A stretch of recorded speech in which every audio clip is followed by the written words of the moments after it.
me. He suddenly bolted upright. That's just standard business cooperation. My cousin has been in construction for over a decade. On what grounds should he be barred from bidding? I looked at him without saying a word. I waited for him to finish his outburst before speaking calmly. Manager who? I haven't even said there was a problem yet. Why are you getting so worked up? He was left speechless. I turned to the CFO. Director Lee, please bring me the financial reports. For these 3 companies from the last 2 years, Lu Xingrong nodded and went to get them. 3 financial reports were placed in front of me. I picked them up but didn't open them. I just held them while staring at Hu Kun. Manager Hu, you've been with Yuanjing for 17 years. Manager Hu, you've been with Yuanjing for 17 years. Manager Hu, you've been with Yuanjing for 17 years. I'll give you 2 choices. First, resign now. I'll act as if nothing happened. I won't even open these reports. Second, I open them. And then the person you'll be facing won't be me, but the full extent of the law. The room was so quiet you could hear a pin drop. Everyone was waiting. He stood there, hands braced against the table. 1 second, 2 seconds, 3 seconds, then he slowly bowed his head. I resign. I set the reports down. Take care, mister. Who? I scanned the room. No one dared to meet my eyes anymore. Let's continue the meeting. My first act as the new official was to burn Hu Kun to the ground. By that afternoon, the news had spread throughout Yuanjing. The effect was immediate. Over the next few days, the policy implementation went incredibly smoothly. Every department cooperated fully. If I needed data, I got data. If I needed people, I got people. No one dared to pass the buck. I led the team, working nonstop for a week. Finally, we produced the results. On the afternoon, the plan was finalized. I gathered the whole team. We reviewed everything from start to finish. When I finished, the room was silent for a few seconds. I don't know who started clapping first, but the applause grew louder and louder, until it echoed throughout the room. I looked at their faces, eyes bloodshot from staying up late. I smiled and told them to go home and sleep. We'll celebrate tomorrow. But no one moved. An engineer rubbed his hands together. Mr. Chen, could you explain the layout of the underground pipe system one more time? I still don't quite get it, but it feels incredibly impressive. I didn't know whether to laugh or cry. These people had worked themselves into a daze, but I knew that from that day on. The entire Yuanjing company truly respected me. I brought the plan to Lu Xingrong. He flipped through a few pages and jumped to his feet. My brother, this is brilliant. This is amazing. If this project succeeds, old Lias' life will have been worth it. He paced around his office in excitement. After 2 laps, he suddenly stopped. The excitement vanished, replaced by worry. But there's something I have to be blunt about. He rubbed his hands and sat down. First issue. Will the city approve this? Mayor Wen just took office. I'm afraid he might not have the guts for this. I smiled. Just a bit of persuasion should do. If it really doesn't work, I'll go with you then. Lu Xingrong's expression relaxed slightly, but his brow furrowed again. Second, it's too expensive. The budget is 3 times the original estimate. Well, definitely need massive loans. What if? I cut him off. What if? I cut him off. If the budget increases, then the profits will too. Long-term profits will be 6 to 8 times the original. I know that. He gave a bitter smile. But what about the initial capital? The bank. We don't need the bank. He was stunned. What? Phase 1 startup capital is over 100 million yuan. Don't tell me you don't even have that much. Lu Xingrong thought he had misheard. Over 100 million yuan. I've seen your plan. You won't get through the first phase without at least 800 million yuan. I gave a slight smile. Just wait. I'll show you what a real game of capital looks like. That afternoon, in a small meeting room at City Hall, Mayor Wen Min met with the Bureau of Construction, along with the heads of the planning and finance bureaus. To hear the report, Lu Xingrong sat beside me, looking a bit nervous. Let's begin. Mayor Wen nodded. I opened the documents. I spoke continuously for 40 minutes. By the 20th minute, the pen in Mayor Wen's hand had stopped moving. The pen in Mayor Wen's hand had stopped moving. He leaned back, staring intently at the projection screen, and then back at me without blinking. The bureau directors began exchanging glances, filled with utter disbelief. They were likely wondering just what kind of genius they were dealing with. When I finished, I clicked to the next slide. The room was so silent you could hear a pin drop for 5 full seconds. Mayor Wen picked up his teacup. If anyone has questions, feel free to ask. Director Chu was the first to speak. Digging 3 levels deep in the old district. How will you protect the surrounding historical structures? What if the construction causes a cave-in? I opened the relevant page. It's not a full-scale excavation. It's a point-by-point layout. The commercial area, parking, and technical pipelines are handled separately, using micro-shield tunneling technology to connect to the surface. Foundations will be reinforced beforehand. Well, place 12 subsidence monitoring points under each old building. With data updated in real time, Director Wu adjusted his glasses. Tanjiang is expanding by 7 functional zones. What's the basis for these business types? And will there be any overlap in construction? I smiled. The positioning is entirely different. I then proceeded to explain the strategy for all 7 zones. Director Wu had no further questions. Finally, the Director of Finance flipped through his notebook. I only have one question. How much is the budget, and how much collateral is needed? I gave a gentle smile. Director, the city doesn't need to spend a dime on this. Not only will it cost the city nothing, but it will also generate profit for the municipal budget. The director's eyes lit up. Mayor Wen put down his pen. I have one question. Large-scale relocation has always been the toughest hurdle. How can you guarantee it will be finished on time? Barring any unforeseen circumstances. I looked at him. I waited a few seconds before speaking. Mayor Wen? The initial phase doesn't require any relocation. Mayor Wen was stunned. No relocation. That's right. No relocation. Everyone in the room was shocked. No relocation. Everyone in the room was shocked. Lu Xingrong looked at me in shock, frantically signaling with his eyes. Mayor Wen stared at me. President Chen, how do you plan to renovate the old district? Without relocating anyone, I smiled. A home swap. Director Chu frowned. A home swap. I chuckled and explained. We're just shifting the order. First, we expand Tanjiang. Then we renovate the old district. Construction on the new Tanjiang district will start first. Commercial housing and offices will be built to high standards. Once completed, the city will issue a policy. City government employees, residents, and business owners in the Southwest Old District will be given priority for the home swap. I paused for a moment. The order of the swap will be decided by a lottery. I paused for a moment. The order of the swap will be decided by a lottery. Those who win can trade their old home for a new one, paying only the difference in square footage. The price difference will be calculated at cost, much lower than the market price. The room fell silent for a few seconds. Director Wu's eyes widened. You mean? To make them move voluntarily. Exactly. The point isn't us forcing them out. It's them wanting to move. What are the conditions in the old district? What are the conditions in the new Tanjiang district? New homes, new environment, new amenities. And the price difference isn't high. If it were you, would you swap? Director Zhou asked. What about those who don't want to swap? Those who agreed are already gone. The remaining ones will naturally be easier to negotiate with. I smiled. With fewer people left, their demands will be simpler. By then, the difficulty of discussing relocation will drop by 80%. Director Zhao's jaw dropped. It took him a moment to find his voice. But those are government employees. They get to benefit from the policy too, right? If the officials lead the way, the citizens will see the incentive. They must be the first wave of the home swap. After I finished, I scanned the room. No one spoke. Everyone's eyes were wide, looking at me like I was some kind of monster. I understood the look in their eyes. You can actually play it this way. Mayor Wen stood up.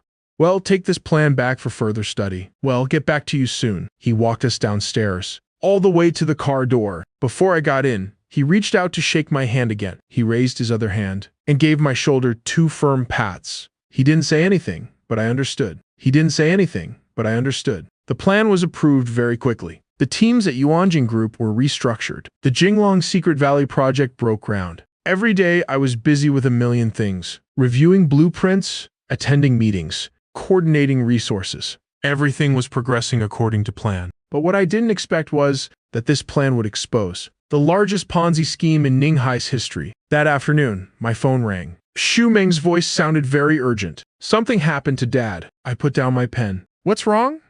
Did your brother call? The project Dad invested in was a scam. He said the people have vanished, and the money can't be recovered. Dad was so angry he's been hospitalized. I'm on my way to the hospital now. After hanging up, I called Zhu Hai directly. He let out a long sigh. It's that retirement home project, led by a retired official. They said there were internal slots, and they'd get monthly interest. For the first few months, they actually paid out. Dad was pretty happy about it. He paused for a moment, but then, a few days ago, some damn bastard came up with that home swap lottery plan, saying the city is prioritizing government employees in the old district. Hearing about the house swap sent Dad into a total panic. He already put his old house up as collateral for that project.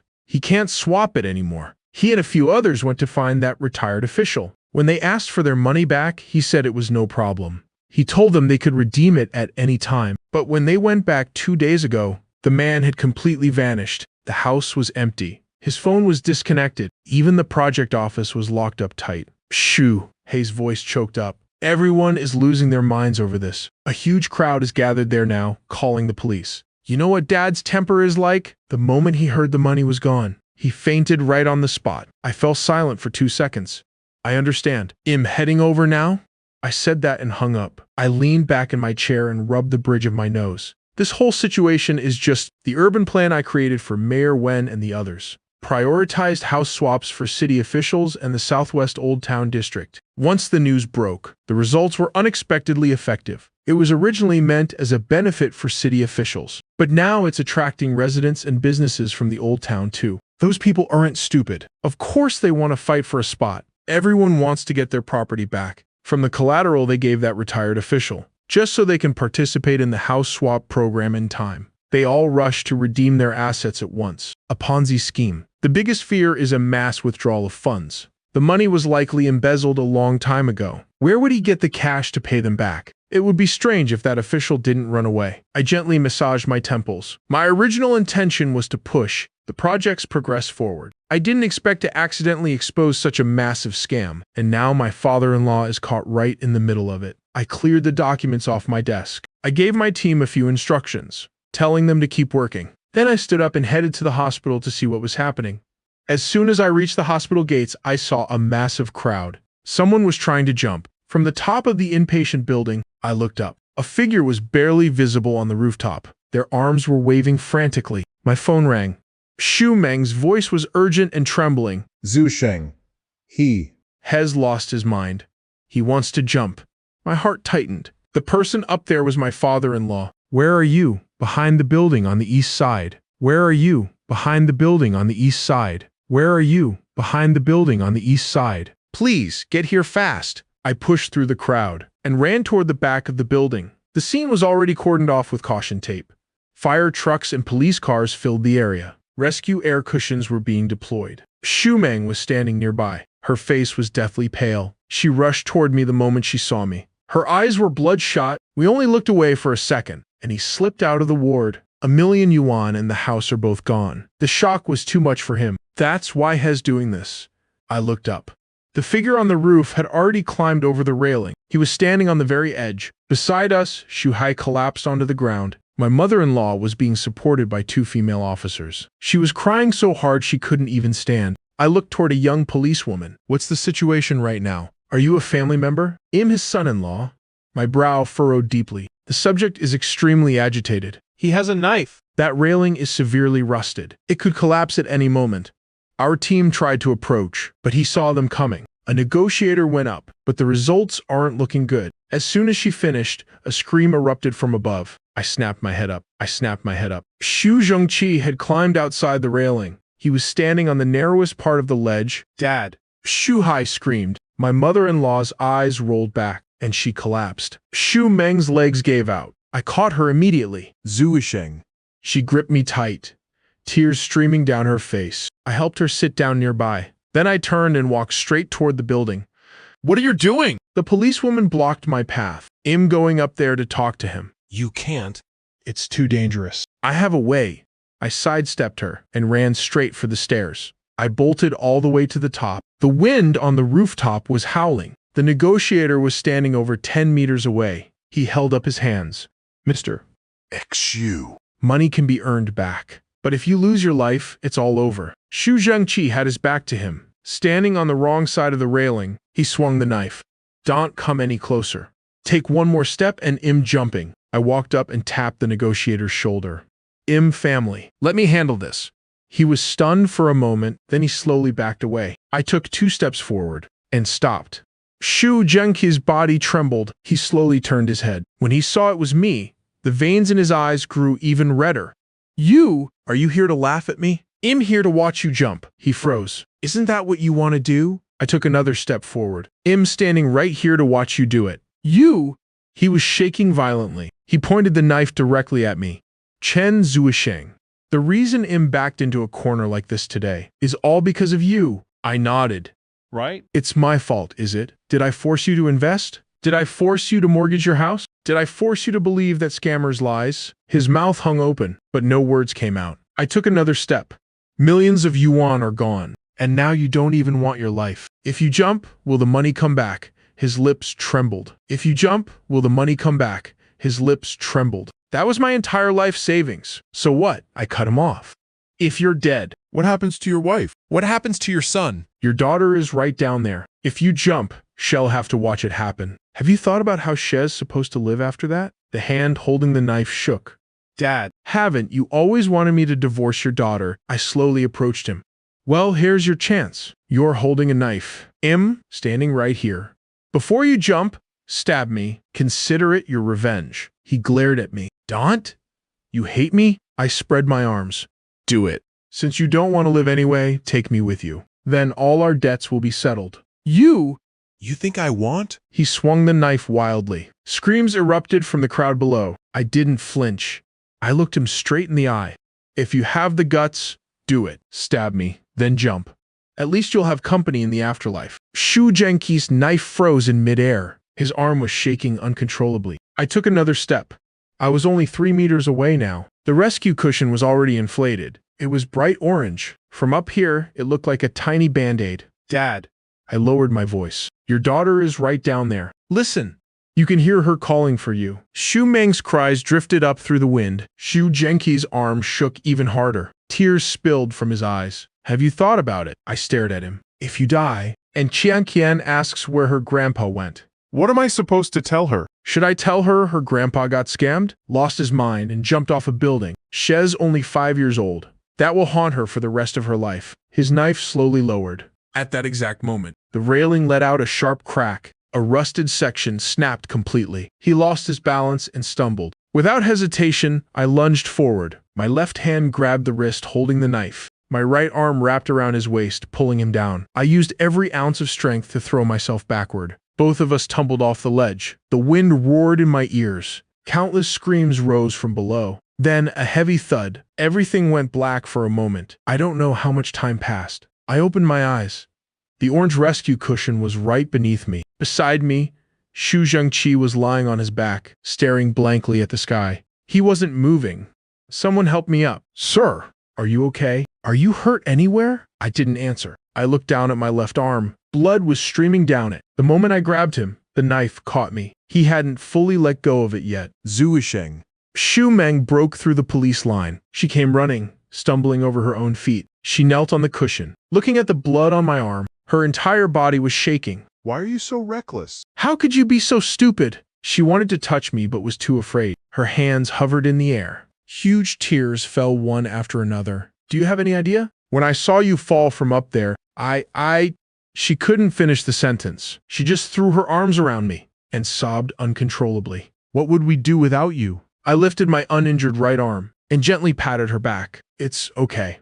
It's just a scratch. She kept crying. Her crying only grew more intense. Medical staff rushed over to put me on a stretcher before they carried me away. I glanced back. Xu Zhengqi was being helped up. He looked as limp as a rag doll. His eyes were vacant as he looked toward us. He wasn't looking at me. He was looking at his daughter, kneeling on the cushion, clinging to me and crying her heart out. In the surgical emergency room, the doctor used forceps to examine my wound. Luckily, there was no tendon damage. It needed about 7 or 8 stitches. 2 weeks of rest and it'll be fine. Xu Meng stood by my side. Her eyes were red and puffy when she saw the needle piercing my skin. Her hand gave a slight tremor. Does it hurt?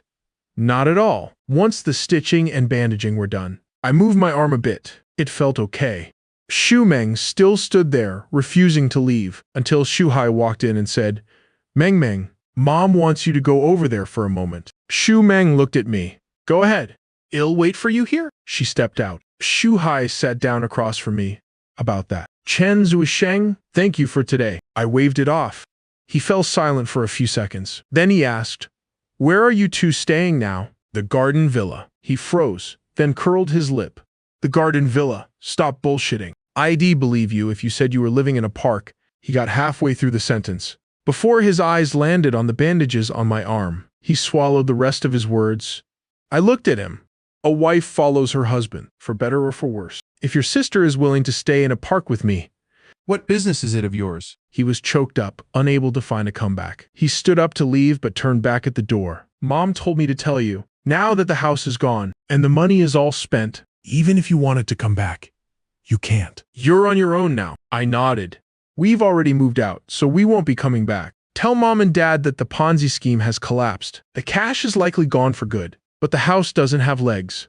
It can't run away. Once the case is closed, they'll probably get it back. I went home and rested for half a day. The next day, I went to work, as usual. That afternoon, the company held a meeting to push the project forward. Everything was proceeding according to plan. After the meeting, Lu Xingrong pulled me into his office. Zuisheng, the project is finally on track. It's time to consider the next step. We only have about 200 million yuan in liquid cash on the books, according to your plan for Phase 1. We need between 800 million and 1 billion yuan. Should we take out a bank loan? If we do, it's best to ask Mayor Wen to put in a word with the bank. No need.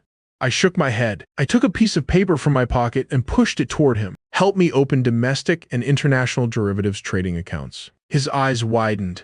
You're playing with derivatives. Do you have any idea how high the risk is? What if we lose it all? I spoke with absolute certainty. Don't worry. We won't lose. If you want to make money, don't look to the mayor. Look to the market. Let me know once the accounts are open. As for the rest, you just sit back and watch. 3 days later, all the accounts were set up. For the following week, I practically lived at the office, handling project business during the day and monitoring international markets at night. Sometimes I stayed up until 3 or 4 in the morning. Xu Meng was heartbroken seeing me like this. On the very first night, she brought a thermal lunchbox. She walked in and saw my eyes glued to the screen. She set the container on the desk. Drink this pork rib soup before you keep working. I looked up and saw a little head peeking out from behind her. Daddy Mommy said you're hurt but still have to work. I'm here to supervise you. Qian Qian ran over and jumped into my lap. I smiled. All right, you're the boss? Xu Meng sat down beside me. She frowned at the messy red and green lines on the screen. Do you even understand what all this means? I chuckled. Your husband is a man of many talents. That night, they stayed until 10:30. From then on, they came every single day. The food in the lunchbox was different every time. Lu Xingrong stopped going home to sleep too. He had a room cleared out right next door. At night, Head watched the electronic boards with me. He didn't understand it, so he just sat there. Occasionally, Head asked any movement yet. I'd tell him, not yet. And so he continued to wait. On the third night, he called the administrative manager. He arranged for 2 shifts of staff, triple pay for the night shift to support General Manager Chen. 20 minutes later, coffee, tea, and snacks were brought in. Lu Xingrong leaned back on the sofa and muttered, Even as chairman, I've never had this kind of treatment. My eyes were fixed on the screen. I didn't bother acknowledging him. The CFO, Mr. Li, came to see me specifically about this. He spoke with total sincerity. General Manager Chen, 20-30 million yuan is not a small sum. With high leverage and high volatility, one tiny mistake, and our capital could vanish overnight. The company is pushing hard on the Southwest District project. If this money is lost, the project's progress will be crippled. Our bank credit lines will also be in jeopardy. Everything he said was perfectly logical. I smiled. I understand everything you're saying, Mr. Li. But you don't understand my playstyle. Just wait and see. Lu Xingrong was silent for a few seconds. He waved his hand. Just do as General Manager Chen says. Mr. Li took a deep breath. He nodded and turned to walk out. On the 6th night, the trend lines on the screen began to move. I stared at the numbers. My fingers tapped lightly on the keyboard. Lu Xingrong leaned in. Is it starting? Almost. He nodded. After waiting all these days, it's finally here. The board started fluctuating wildly. I kept my eyes locked on the screen and began typing. Lu Xingrong leaned closer. How's it looking? I said no rush. I opened the trading interface and began placing short sell orders. 10 million, 20 million, 50 million. I entered the positions in batches. He watched the dancing numbers. His Adam's apple bobbed as he swallowed. The first day, it didn't drop. The second day, it bounced back up. The short positions were showing a temporary loss. He couldn't sit still anymore. He paced back and forth in the room. The atmosphere was incredibly tense. On the night of the 3rd day, I stared intently at the electronic board. Lu Xingrong closed his eyes as he leaned back on the sofa. The door opened, and a young woman walked in carrying a tray. Coffee and snacks were neatly arranged on it. Lu Xingrong jolted awake. He glanced at her. He asked if she was new. He said she was a newcomer from the administrative department. Her name was Xu Yingying. Lu Xingrong paused for a moment. Xu Yingying. Win-win. That's a good name. I couldn't help but chuckle. When people are under pressure, anything can become a psychological crutch. I looked at Xu Yingying and said, "From now on, you are my secretary." She was stunned, but she reacted instantly. "Yes, Boss Chen. I won't let you down. I'll definitely do my best." Another day passed. The electronic board finally began to fluctuate. The K-line took a sharp turn downward. A massive bearish engulfing candle appeared. The gains from the previous 3 days began to evaporate. Lu Xingrong stared at the screen. He didn't even blink. By the time the market closed that evening, the account was back at the break-even point. He let out a long, heavy sigh of relief. He slumped onto the sofa and said, "Kid, my heart can't take much more of this. My heart is about to give out." I replied, "It hasn't even started yet." He bolted upright. He said, "All this and it hasn't even started." I nodded. The next morning was the company's regular meeting. Each department reported their progress. Finally, the topic of material procurement came up. The head of the construction department stood up. He said the second phase of the project was about to break ground. "We need to pre-order the steel and cement. Prices are stable for now." "Prices are stable at the moment, sir. But in 2 weeks, they could spike by 50%. Lu Xingrong looked over at me. I shook my head and said, "Wait 3 more days." The construction manager grew anxious. He said, "Boss Chen, any delay will increase costs by 10%. By then, material prices will be up and labor costs will follow." I repeated. I said, "Wait 3 days." He opened his mouth to argue, but then looked at Lu Xingrong. Lu Xingrong waved him off and said, "Do as Boss Chen says." Meeting adjourned. That night, the electronic board fluctuated within a narrow range. There was no major movement. Lu Xingrong leaned against the sofa. His eyelids grew heavier and heavier. Eventually, he drifted off to sleep. I kept my eyes glued to the screen, feeling a bit drowsy myself. The door opened softly. Xu Yingying walked in with a tray. The very moment the door opened, the numbers on the screen suddenly jumped. A long red candle pierced right through the support level. My eyes lit up. "It's here." I couldn't help but glance at Xu Yingying. This girl really is a lucky charm. The moment she walked in, the market started to surge. Lu Xingrong was startled awake. He rubbed his eyes, sat up, and asked, "What's happening?" I told him, "Come see for yourself." He jumped. He practically leaped off the sofa. He rushed over to the computer. The numbers on the screen were dancing wildly. Red candles were plunging down one after another. The balance in the account began to double. 20 million turned into 400 million. Lu Xingrong's eyes widened in shock. His jaw dropped. He was completely speechless. He instinctively picked up the coffee next to him and took a sip. He winced from the heat, but his eyes never left the screen. His voice was trembling. He asked, "Kid, should we close the position now? Is this enough?" I said, "What's the rush?"